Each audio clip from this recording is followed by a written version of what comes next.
Okay, so we are exploring this title idea, the Ramseys entangled in the mystery of the ransom note.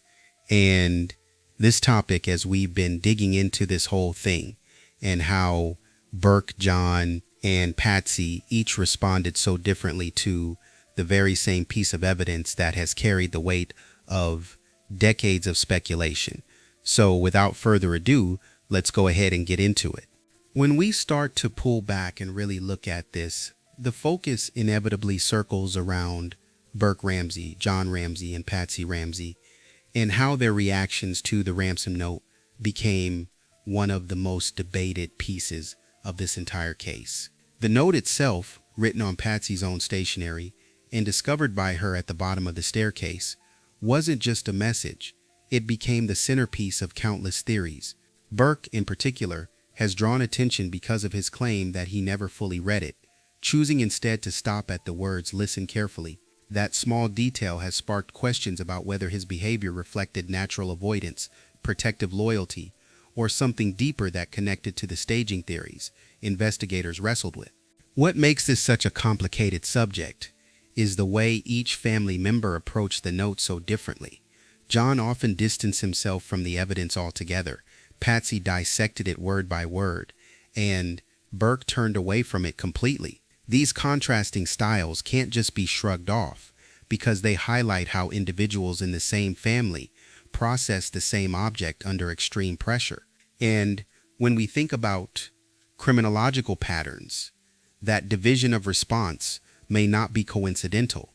It might actually reveal how they operated together when confronted with crisis. We also have to take into account the technical side of things, such as handwriting comparisons and forensic linguistics, which created their own tangle of contradictions. Some experts all but cleared Patsy, others argued she couldn't be ruled out, and John was said to have been totally eliminated. Burke, because of his age and undeveloped handwriting, was never seriously considered as the author. Yet his refusal to engage with the note's content, coupled with the odd fixation on the opening command, kept the door open for speculation about what he knew and why he might have chosen silence. But what's also important here is the psychological layer.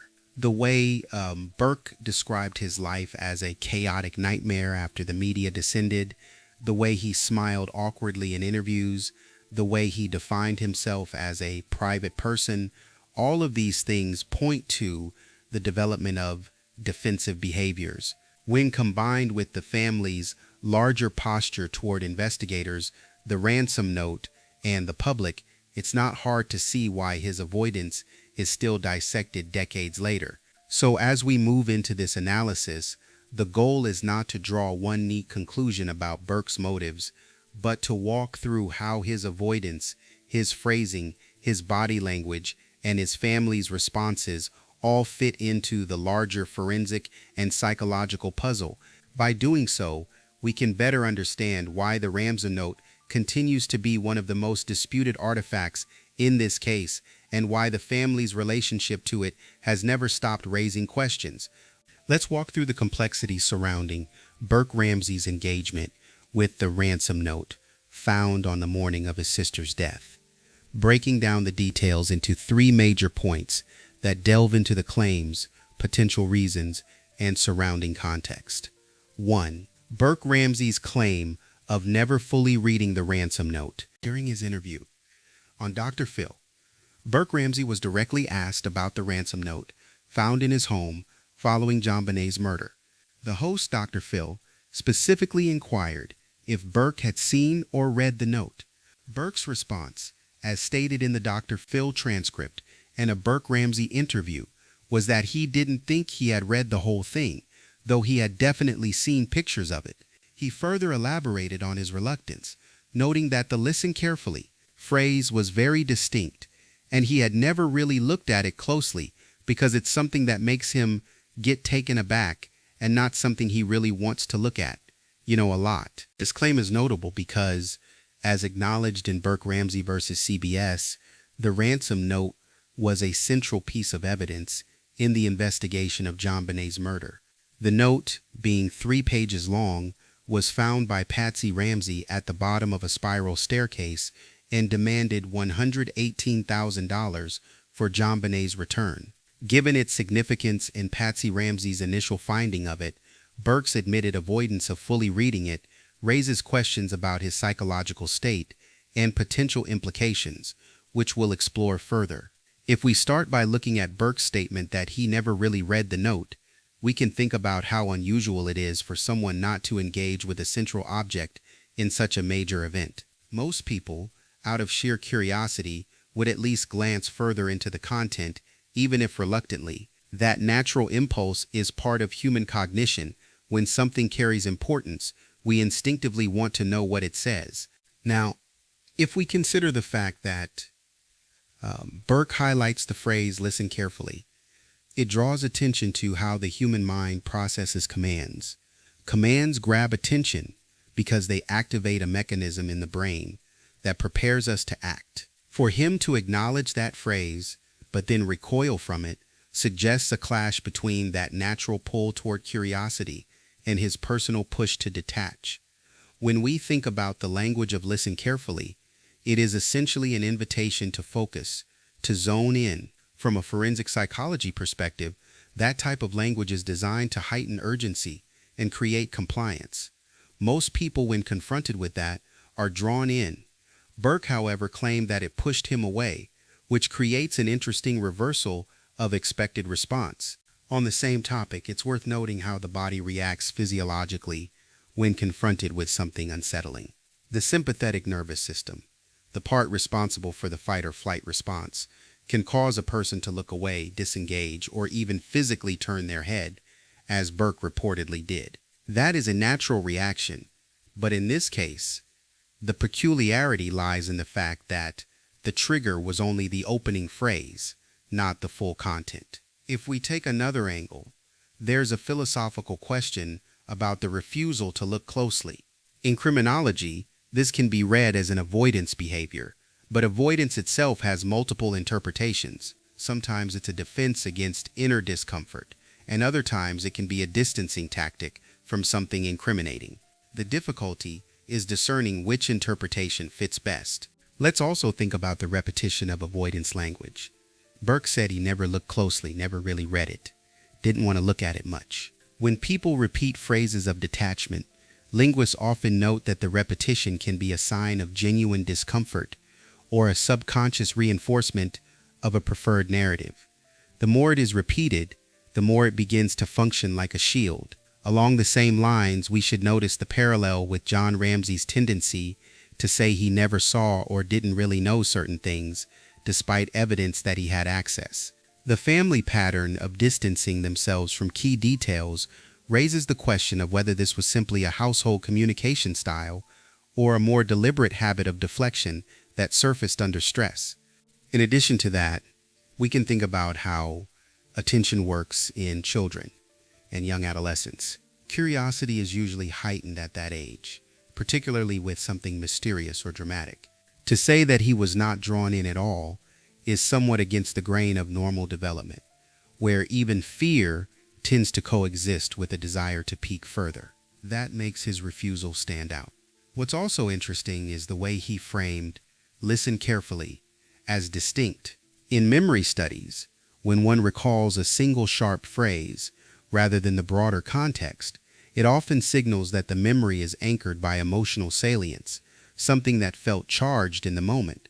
That phrase became his anchor, but rather than following it through, he made it a stopping point. If we take a closer look at criminological framing, investigators often note that suspects or persons of interest will latch on to the first or last parts of an incriminating document.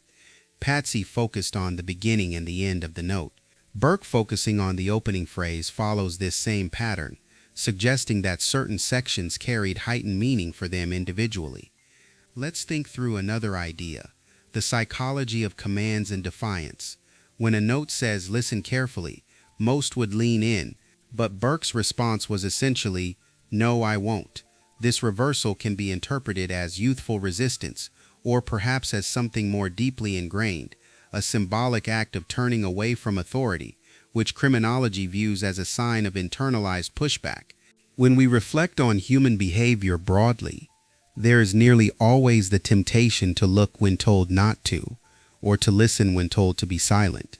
Even the garden narrative is a classic example.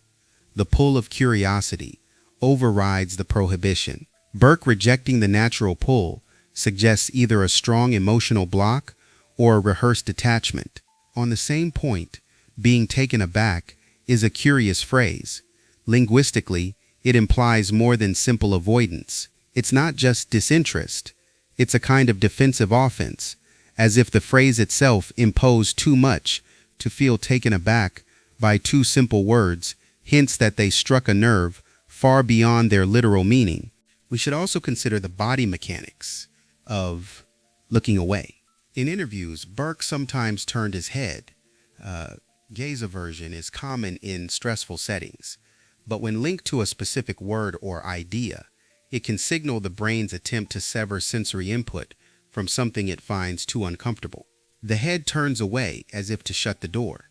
Another related idea is that selective recall is often used as a strategy, consciously or not. By narrowing memory to one distinct phrase, Burke limited what he had to comment on. In forensic interviewing, this kind of narrowing is sometimes flagged as intentional containment, keeping discussion boxed in to avoid straying into more problematic territory. On the same topic, the absence of logical follow-through is noticeable.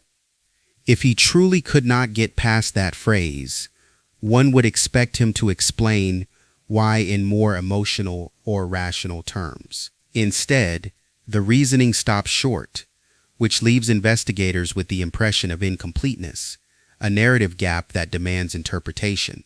When we consider the philosophical aspect of avoidance, it raises the issue of what criminologists call negative space evidence.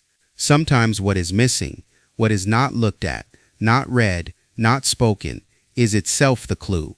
The lack of curiosity where curiosity should be is a kind of silent footprint. And we can also think about the comparison between natural defensive detachment and suspicious detachment. Natural detachment has coherence. It makes sense with age, personality, or emotional state. Suspicious detachment, by contrast, creates inconsistencies. Burke's detachment leaves open both possibilities, making the interpretation highly contested. What might be worth noting is that Burke's avoidance contrasts with his mother's tendency to engage detail. Patsy often dissected words and phrases in the note, ascribing significance to SBTC or "we have your daughter." The mother focused on detail, the son on withdrawal. This duality within the family dynamic complicates the picture further.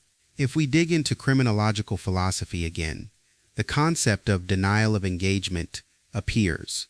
This refers to when a subject refuses to enter into dialogue with incriminating material.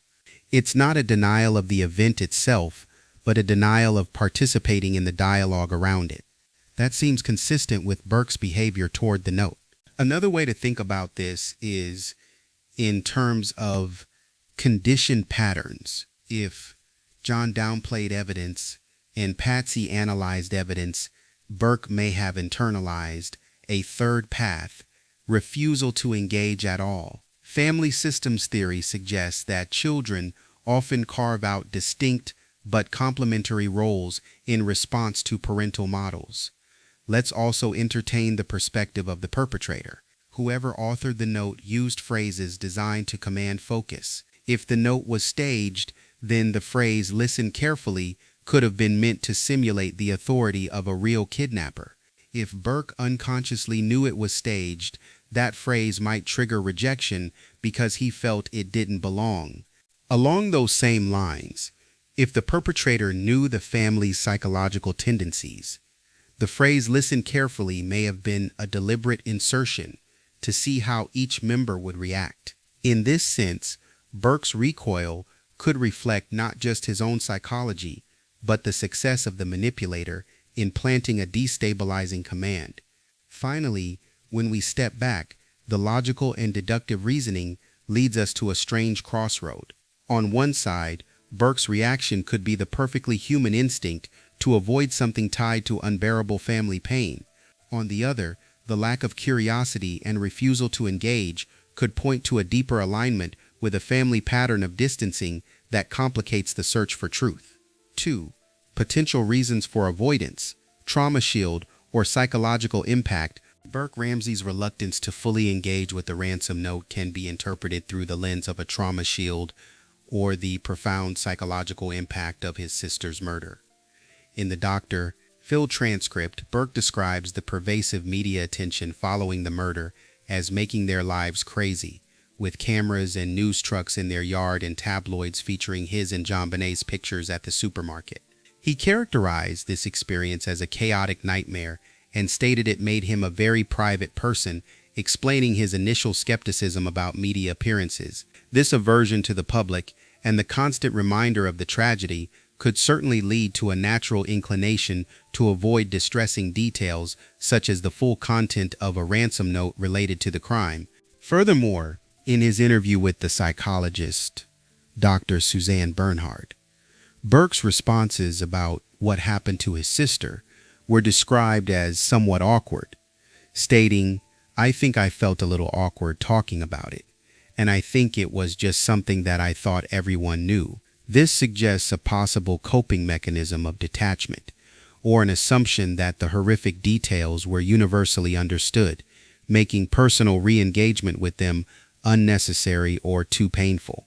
Burke Ramsey versus CBS also highlights that during interviews, Burke's tone was perceived by some as completely off and that he didn't seem concerned, implying an unnatural lack of emotion for a 9-year-old whose sister had just disappeared and was found dead.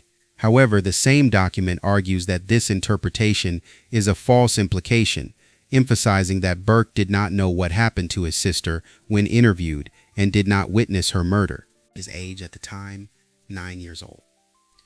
And the sheer trauma of the event could genuinely explain a desire to avoid direct confrontation with disturbing evidence like the ransom note, acting as a psychological defense mechanism rather than an indication of guilt. And we can continue to think about how Burke described his life after the event as a chaotic nightmare, which tells us something about the way stress reshapes perception. When the nervous system is overwhelmed, the brain often simplifies reality into broader labels: nightmare, chaos, madness, because it becomes difficult to process each detail individually. And if we take that same line of thought further, the media presence outside their home likely served as a constant trigger. Each camera, each van parked on the street became a symbol of the disruption. For a young person, this meant that even the act of looking out the window reinforced the idea that life was no longer normal. And what's also worth considering is that when he mentions becoming a very private person, it reflects a shift in his coping strategy.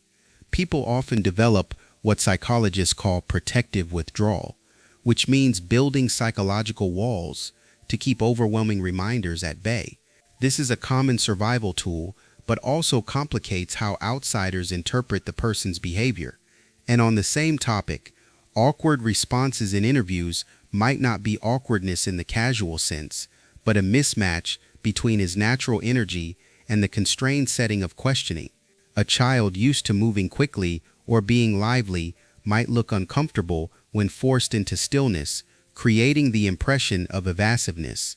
And if we think about personality traits, a high-energy child often seeks stimulation in conversation or activity. When those needs are unmet, the resulting behavior can come across as disjointed or odd. That doesn't necessarily mean guilt or deception. It could just be personality colliding with a stressful context. And in addition to that, his tendency to appear off in interviews could stem from how the body responds to constant scrutiny. Being placed under bright lights, questioned directly, and observed closely can heighten self-consciousness. Physiologically, the brain responds by stumbling over words, fidgeting, or giving half answers. And if we return to the phrasing of a chaotic nightmare, there's a forensic framing angle to this. In criminology, perception of chaos is often contrasted with attempts to restore order. A child who describes chaos without describing resolution may show us how deeply the disruption embedded itself into daily experience. And we can also think about the family dynamic at play. Before JonBenet was born, Burke likely had a close one-on-one bond with Patsy. When that shifted, his identity within the household would have adjusted. In forensic family analysis, changes in roles often create friction that shows itself in later narratives. And considering the pineapple bowl and iced tea, those small domestic details become important symbols. They tell us about shared routines between mother and son, routines that carried emotional significance. In forensic analysis, seemingly trivial items can become anchors that reveal relationship closeness. And along the same lines, the Barbie nightgown with possible shared DNA is not just a material fact, but also an indicator of overlap in presence. Shared objects within the home often mark zones of interaction. This makes sense when we think of family bonds being traced through both relationships and physical items. And what might be worth noting is that high-energy personalities often need reassurance. A parent may provide constant affirmations, nicknames, reminders of being number one, small acts of comfort to balance out the moments when attention shifts to another child. These reassurances form part of the background psychology of the household. And if we think about how this plays into forensic interpretation, one could argue that Burke's apparent detachment from the note is less about deception and more about channeling loyalty toward his mother. If he internalized the idea that Patsy always had his back, then turning away from uncomfortable evidence could feel like protecting her. And in addition to that, the bond between a mother and her firstborn often carries symbolic weight. In criminological family studies, firstborns sometimes adopt protective postures toward their parents, even subconsciously. That could explain why his avoidance isn't just about his own discomfort, but about shielding the family unit. And if we take another angle, describing his interviews as awkward could be misleading. What we might actually be seeing is role conflict, the tension between being a child expected to grieve and being a family member expected to defend. The dual role produces hesitation, pauses, and inconsistencies. And when we consider this physiologically, the prefrontal cortex, the part of the brain involved in reasoning, doesn't fully mature until well into the 20s. At 9, Burke's responses would naturally lack the coherence adults expect. What might look like suspicious dodging could simply be neurological immaturity. And we can also think about how chaos alters identity. He said the experience made him very private. In developmental psychology, identity shifts at a young age often harden into lifelong patterns. A private persona becomes the shell that houses a deeper unrest, and that shell can be misread as coldness or lack of concern. And another related idea is that media attention doesn't just affect the subject, it shapes self-perception. Seeing one's own face in tabloids can create a fractured sense of self where the public version feels alien. Burke's reluctance to engage may stem from wanting to disconnect from that other Burke in the magazines. And what's interesting here is how criminology frames the concept of secondary victimization. This refers to the impact of media, public judgment, and suspicion on those surrounding the case. Burke's awkwardness might reflect not guilt, but the weight of being constantly cast as suspicious by outsiders. And in addition to that, the awkward smile he sometimes displayed can be explained by what psychologists call incongruent affect. Under stress, the brain sometimes produces mismatched emotional expressions, smiling when nervous, laughing when unsettled. These are not admissions of guilt, but glitches in emotional regulation. And if we step inside the mind of the perpetrator, there's another angle. If the note was staged within the home, the author may have anticipated that different family members would process it differently.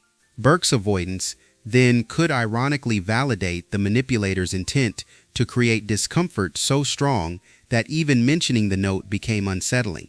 And when we continue thinking along those lines, the perpetrator may have also counted on the family's own dynamics to muddy interpretation.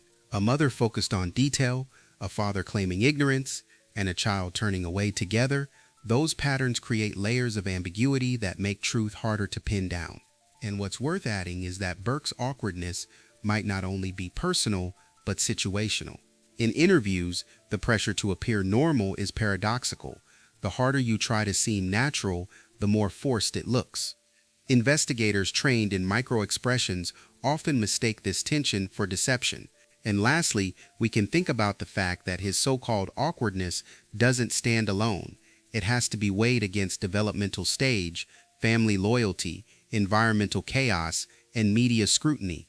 Without this full context, the behavior risks being misread, but with context, it shows a picture of a child grappling with forces far larger than himself. 3. Deliberate avoidance, handwriting comparisons, and theories of guilt. The question of whether Burke's avoidance stemmed from psychological guilt or a desire to steer clear of incriminating handwriting comparisons is a more contentious area, heavily debated among investigators and commentators. Handwriting comparisons. In Burke Dr. Phil transcript, Burke acknowledges that people suspect his mother because the ransom note they think the handwriting matched. When asked if the handwriting looked familiar to him, Burke stated no. John Ramsey, in a 1998 June John interview with Smith and Kane transcript, also discussed the ransom note's handwriting, noting that some similarities to Patsy's handwriting were apparently found, leading him to wonder if it was a woman who wrote it. However, John Ramsey also stated that Burke's handwriting was not very good, and that the note appeared to be written by someone with quite good handwriting. He specifically said that Burke, 2 years prior, was not capable of such handwriting, having gotten inaudible in school for not having good handwriting. In his 2001 December 12th John Ramsey deposition, John Ramsey explicitly denied any similarity between Patsy's handwriting and the ransom note, emphasizing Patsy's neat writing and good spelling. He further stated he was told it was virtually certain she did not write the note. The Death of Innocence, a book by John and Patsy Ramsey, also states that handwriting experts totally eliminated John Ramsey as a potential writer, and Patsy had a low similarity score, indicating little likelihood of her having written it, with experts assessing her possibility at 4.5 on a scale of 1 to 5, with 5 being virtual impossibility. This perspective would suggest that avoiding handwriting comparisons would be unnecessary for Burke if the family was truly innocent. Theories of guilt and staging. Conversely, the Burke-Ramsey versus CBS lawsuit highlights that the CBS documentary The Case of JonBenet Ramsey advanced the false and defamatory gist that Burke killed his sister and that his parents aided the then 9-year-old boy by covering up the heinous crime with a phony kidnapping story and ransom note. The documentary, according to the lawsuit, claimed that Patsy wrote the ransom note to cover up Burke's actions. In the Burke Dr. Phil transcript, it is mentioned that the police believe Patsy lost her temper, caused changes near JonBenet's head area, and then staged the scene, including writing the ransom note. Linda Hoffman Pugh's libel suit also alleges that Patsy Ramsey was involved in JonBenet's passing and then prepared a handwritten kidnap ransom note as an elaborate and transparent attempt to cover up her actions. The lawsuit states that 5 question document examiners, a forensic linguistics expert, and a Boulder police detective have since determined that defendant Patsy Ramsey was the author of the ransom note. This directly contradicts the Ramseys' claims and the findings of their own experts. If Burke were indeed involved or had knowledge of a family cover-up, then his avoidance of the ransom note, a key piece of staged evidence, could be seen as a deliberate effort to distance himself from incriminating details rather than purely a response to trauma. The practice note and pen, the 2000 August John interview in Atlanta transcript refers to an original letter that John Ramsey was convinced the same guy sent me that was written in a different, supposedly it is a different author, but it's the same. So, I mean, it could be the killer. I don't know, but it's a lead. This suggests John was looking for similar authorship elsewhere. The oceanofpdf.com underscore the underscore death underscore of underscore innocence dash underscore John underscore Ramsey .pdf mentions a practice Ramsey note reportedly only saying Mr. and Mrs. Ramsey found on one of the pads Patsy had given the police. The police viewed this as supporting the theory of their guilt. Burke Ramsey versus CBS notes that the documentary suggests the ransom note was written inside the house, and that a pad and pen supposedly belonging to Patsy were found near the phone, implying the note was written on site after the murder. If these staging elements were true and known to Burke, his avoidance of the note would take on a different implication. So Burke's claim of not fully reading the ransom note can be viewed through multiple lenses. While a trauma response for a child enduring such a horrific event is certainly plausible, the ongoing debate about the note's authorship and the family's alleged involvement in staging the crime inevitably raise questions about whether his avoidance was also an unconscious or conscious effort to steer clear of evidence that, in some theories, could link him or his family to the crime or its cover-up. The sources present conflicting expert opinions on the handwriting, leaving the interpretation of Burke's behavior open to various perspectives. And we can continue to think about the theories that suggest Burke's avoidance was more deliberate than circumstantial, because this opens the door to the debate about handwriting comparisons. Investigators and experts spent years studying whether the note could have been written by a family member, and yet Burke himself was largely dismissed in this aspect because of his age and writing skill.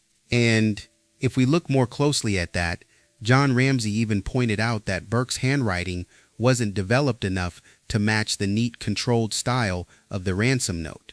That detail is important because forensic document examiners often look at letter formation, slant, pressure, and consistency, features that children simply don't have the motor precision to sustain.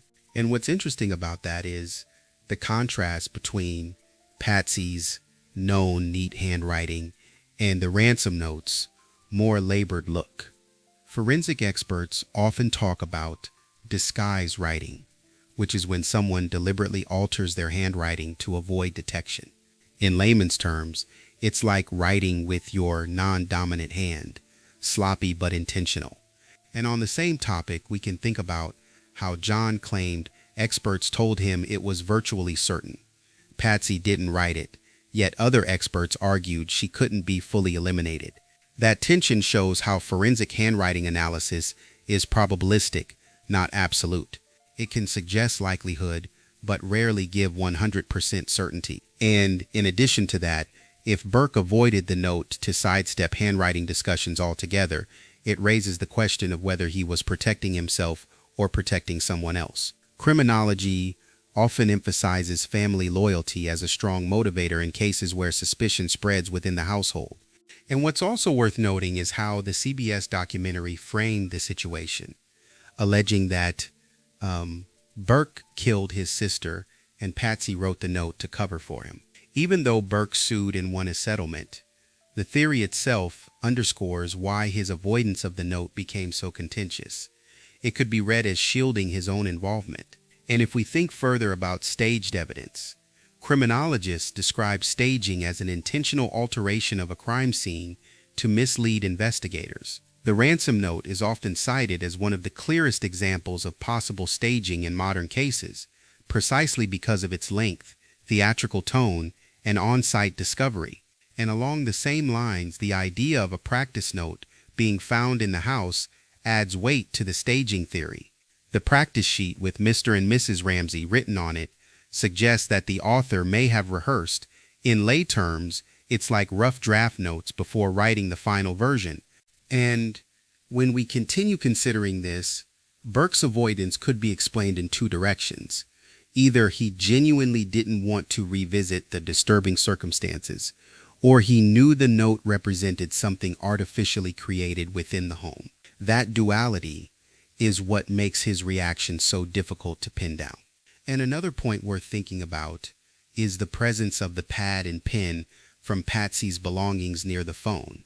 For investigators, This looked like the materials used to compose the note were right at hand, reinforcing the idea of an inside job. Burke, if aware of that, may have found the entire subject unbearable. And what's funny about this is that John even suggested at one point that the note could have been written by a woman because of similarities in style.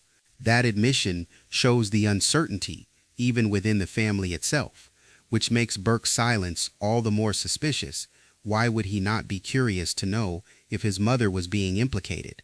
And in addition to that, the philosophical side of criminology teaches us about consciousness of guilt, which is when avoidance behavior, silence, or distancing is interpreted as evidence of awareness of wrongdoing. Whether or not that applies here is debated, but it certainly frames how observers judged Burke's reluctance. And if we think about the psychology of avoidance again, there's also the idea of cognitive dissonance. When someone knows two conflicting things, that their parent might be suspected, but also that they love and trust that parent, the easiest route for the brain is to disengage entirely. That could explain why Burke chose not to read further. And when we get into the mind of the perpetrator, whoever wrote that note was attempting to control the narrative. Theatrical phrases, unusual demands, and excessive length suggest someone trying to sound authoritative while concealing their real voice. From that angle, Burke's refusal to engage may reflect recognition of artificiality. And another related idea is that if the note was written as part of staging, then the author likely expected scrutiny on handwriting. In this case, family members might have been implicitly coached to avoid commenting too much to prevent giving away tells. Burke's distancing could fit that pattern.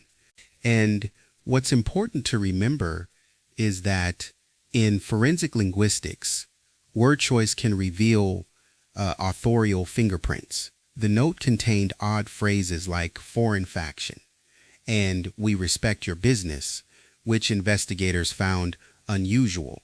A child may not understand those, but an adult might, and avoidance can sometimes be a way to steer clear of analysis of language. And along those same lines, Burke's comment that the handwriting didn't look familiar seems both obvious and insufficient. Of course, as a child, he might not have been expected to identify handwriting styles, but the lack of elaboration makes it feel rehearsed, as though he knew not to speculate further. And what we might also consider is how family roles often play out under suspicion. A parent accused may react with indignation, a spouse with defense, and a child with silence. Each role produces a different strategy of self-preservation, and Burke's version was non-engagement. And if we dig deeper into the forensic philosophy of behavioral consistency, we notice that patterns matter more than isolated incidents. If Burke consistently avoided conversations about the note across multiple interviews, that pattern itself can be treated as data, regardless of what it directly proves. And another perspective is to ask, if he truly believed his mother didn't write it, why not say more? Why not provide anecdotes of her neat handwriting, or insist on her innocence with detail? The brevity of his responses suggests either caution or lack of interest, both of which stand out. And we can also think about how fear of implication works in families. Sometimes, silence is the chosen path, because speaking too much could accidentally incriminate oneself or someone close.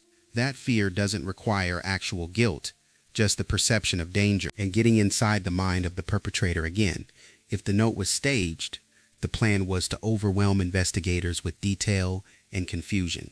The family's mixed reactions, one avoiding, one analyzing, one claiming ignorance, could have been exactly the chaotic outcome the perpetrator hoped for. And in addition to that, staging relies on creating plausible deniability.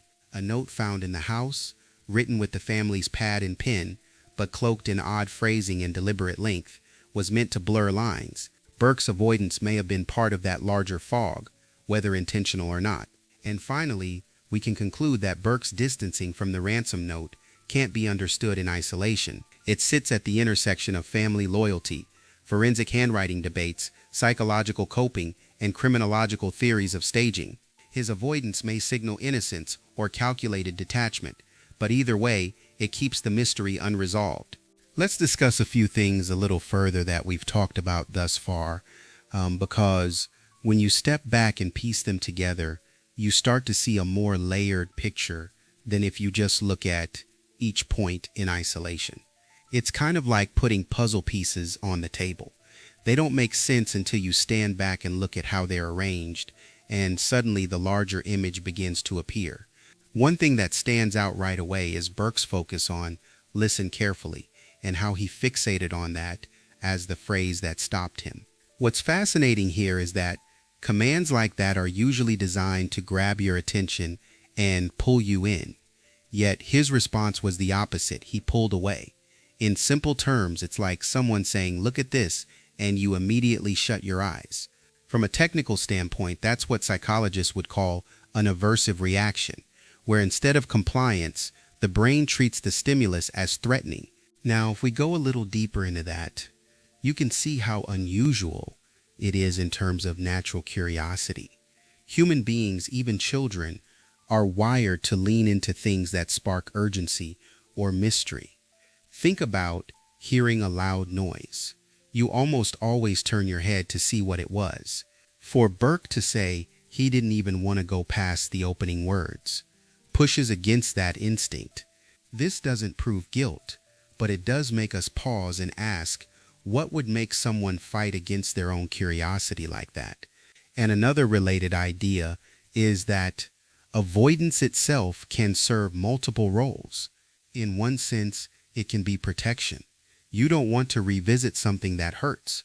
But in another sense, avoidance can also be strategy.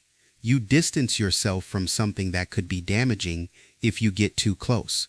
In criminology, this is called consciousness of guilt. But in layman's terms, it just means behavior that looks like you're trying not to get caught up in the mess. What might be worth noting is how John Ramsey used a similar tactic. He often said he never saw or never really noticed certain evidence, even though his lawyers requested it. So when Burke echoes that type of language, never really looked at it closely, it raises the possibility that this was a family pattern. Maybe it was a defense mechanism drilled into the household. Say less, see less, detach. On the same topic, let's bring in the physiological explanation. When someone experiences overwhelming stress, the sympathetic nervous system kicks in, activating what we usually call fight or flight. But there's another response often overlooked: freeze or avoid. In practice, this can mean not just physical stillness, but mental disengagement.